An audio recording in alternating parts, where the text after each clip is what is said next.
Just Jay down by the river. You can see the river behind me. Isn't it beautiful today?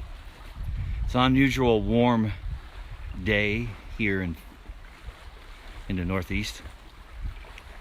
And so I decided to go and record outside today.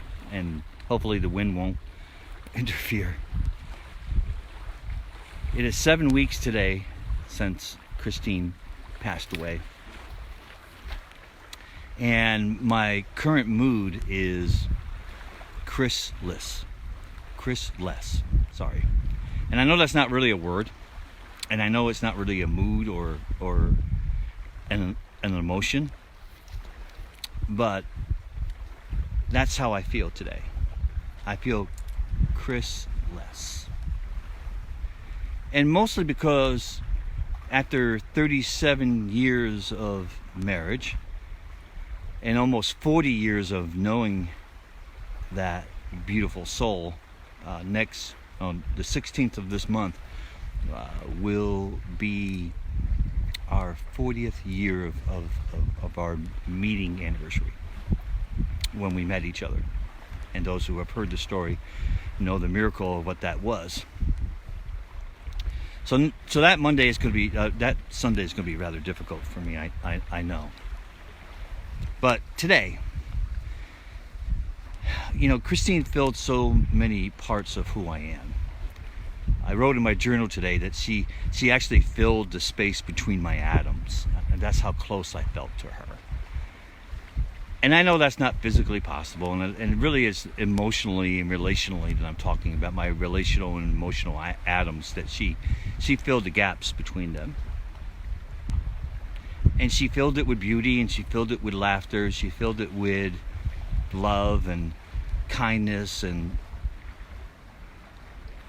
she filled it with a great desire to know me as her husband and as her friend. And so today I feel Chris less. I not that I feel her less, but I feel the absence of her presence. And I have been, but today is unusual in the sense that it is there's this void that I can't explain, and that I can't really fully, I don't even think I'm fully experiencing it yet. And I took a walk just to kind of tire myself out and to get some exercise and get some beauty into my life today, because that's what Christine loved doing with me. And so it's a bittersweet hike today. But I wanted to talk about something that I admitted in front of the congregation yesterday as I was preaching, because it's important to voice certain things in front of a group of people, so that first you have accountability and you have people praying for you about specific things. And so my message yesterday was about Crossroads, where I am personally at a crossroads, and where our church is, because Christine was also at the epicenter of ministry at our church.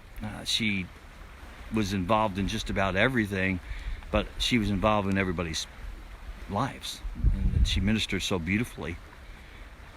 So we're at a crossroads with how to handle that as a church, and how to handle that as people who travel together with Jesus. So in the midst of that sermon that I was preaching about what to do at a crossroads, and maybe I'll share that some other time, or you can listen online, but I admitted that I had made an agreement. I had made this pact with devastation.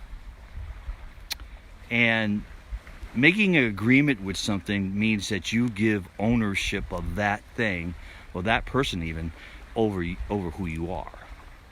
It's kind of legal, kind of like a spiritual legal thing that we do when we make agreements.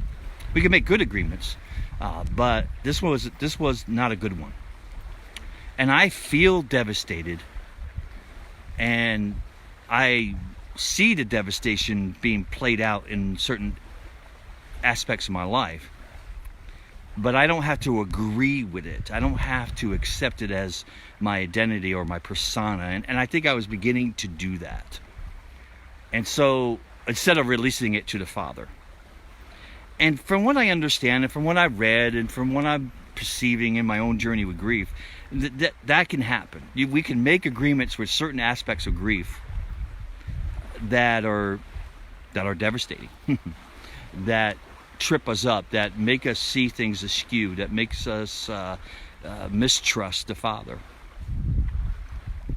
So I renounced this agreement, of course, and I said to this agreement that it didn't have any power over me, that I broke it in the name of Jesus, and I renounced it, and I repented for believing a lie. And the lie was this: the lie was that my life was over, that I would never experience life again.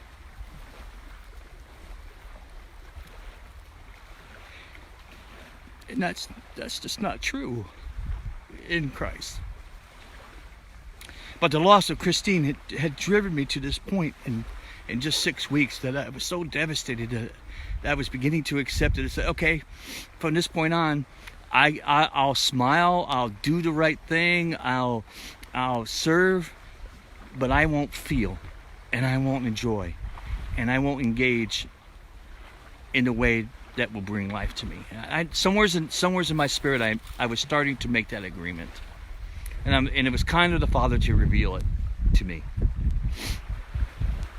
And so I broke that agreement, and it will be a battle for me for sure, because I can't help but feel devastated, but I don't have to give myself or give that thing power over me or authority over me. I hope that makes sense.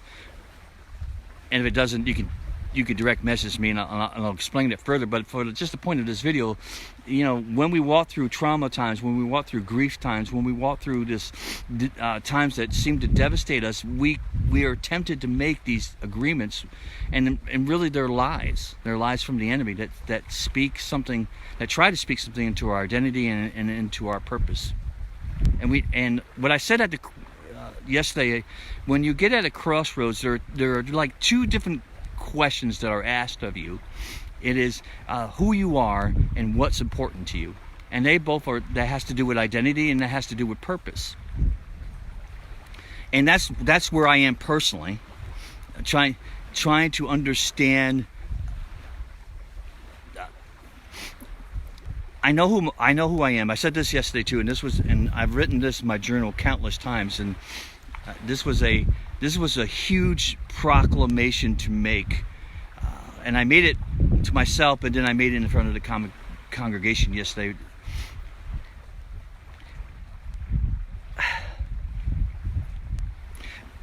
Just because Christine has died doesn't mean that my mission has changed. And that was and it is still somewhat difficult to work through, because Christine was so entrenched in my mission and our mission together. And I have hinted and told you before that we were going to embark on this marriage ministry thing because we really felt called to it, and now that seems like a shambles, or whatever, and I don't know what to do with all that. But I know, just because my love, my bride, my best friend has passed away and gone to glory, my mission really hasn't changed, and neither has the church that I help to serve. And so, I'm really surprised how calm I am at this moment, because I wasn't calm a little while ago when I walked to this spot. I'm pretty secluded. I thought I'd be very, very secluded. There was a couple hikers that just walked by. I'm not sure what they're thinking of my conversation, but who cares?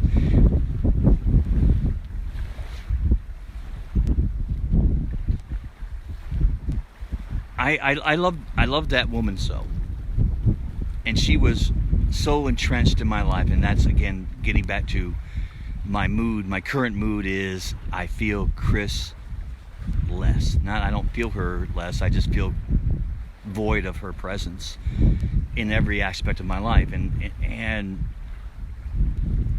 wow, it is certainly very difficult.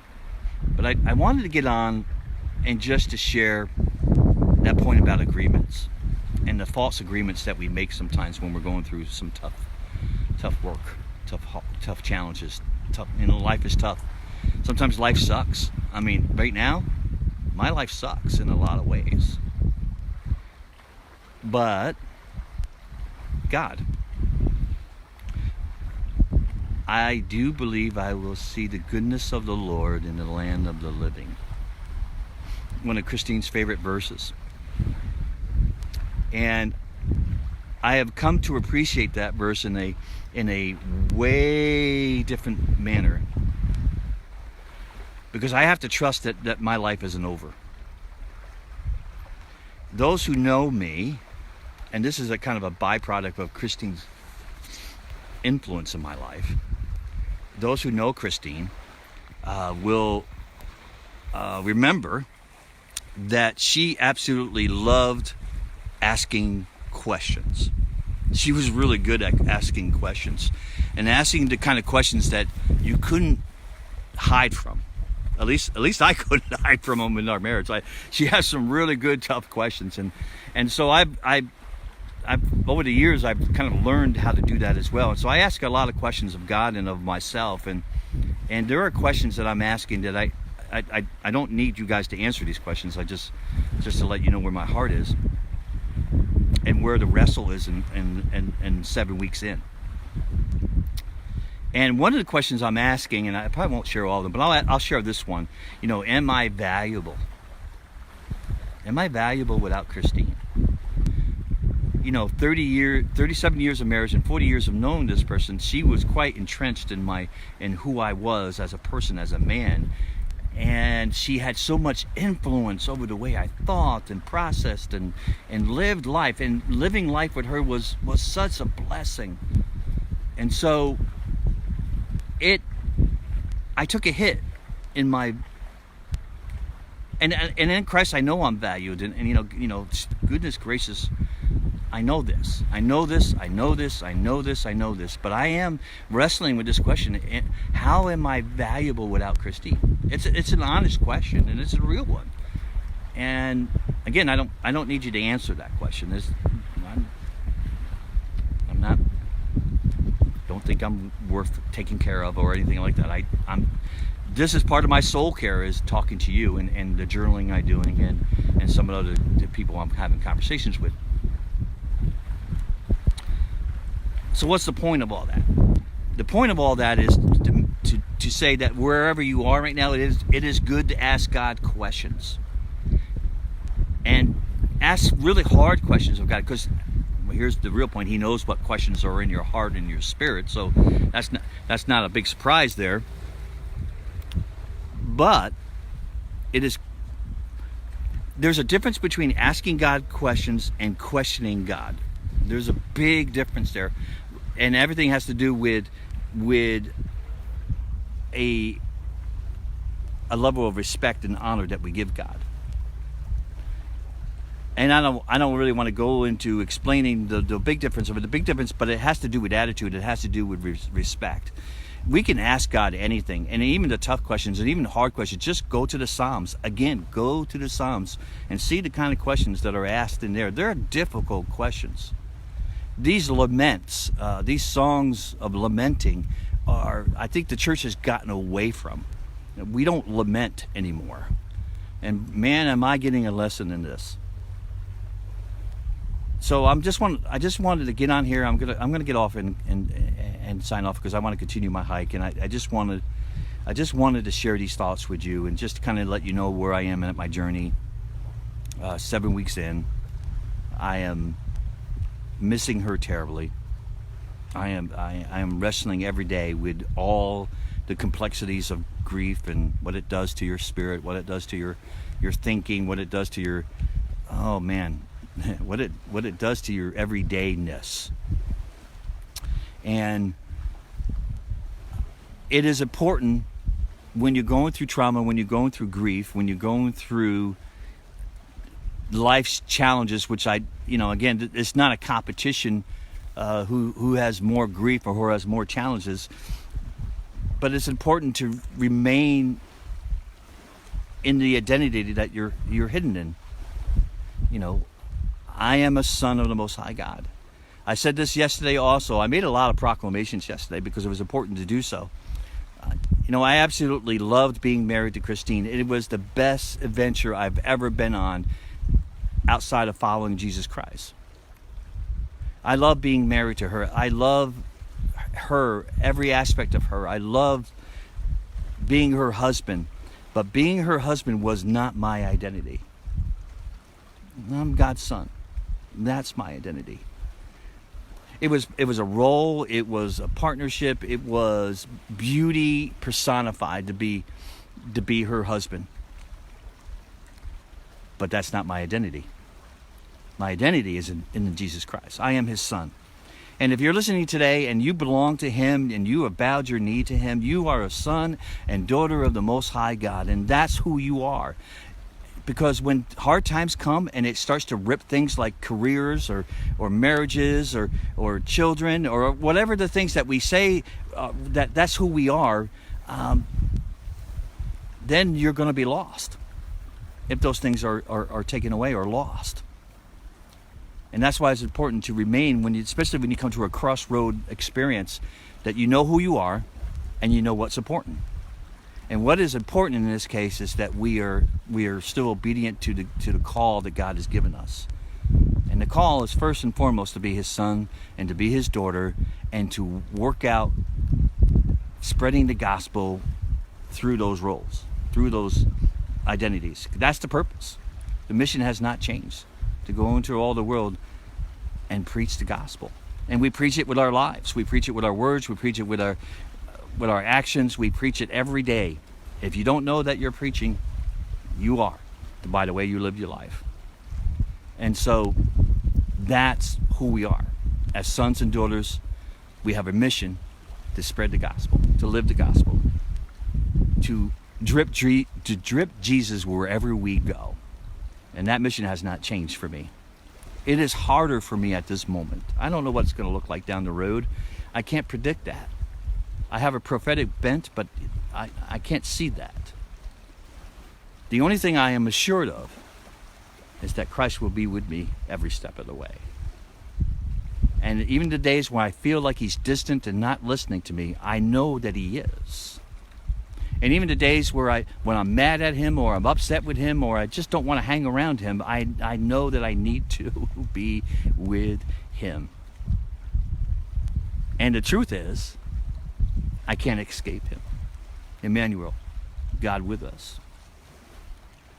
And so at the end of my journal entry today, I wrote the words of Jesus. It says, he makes all things new.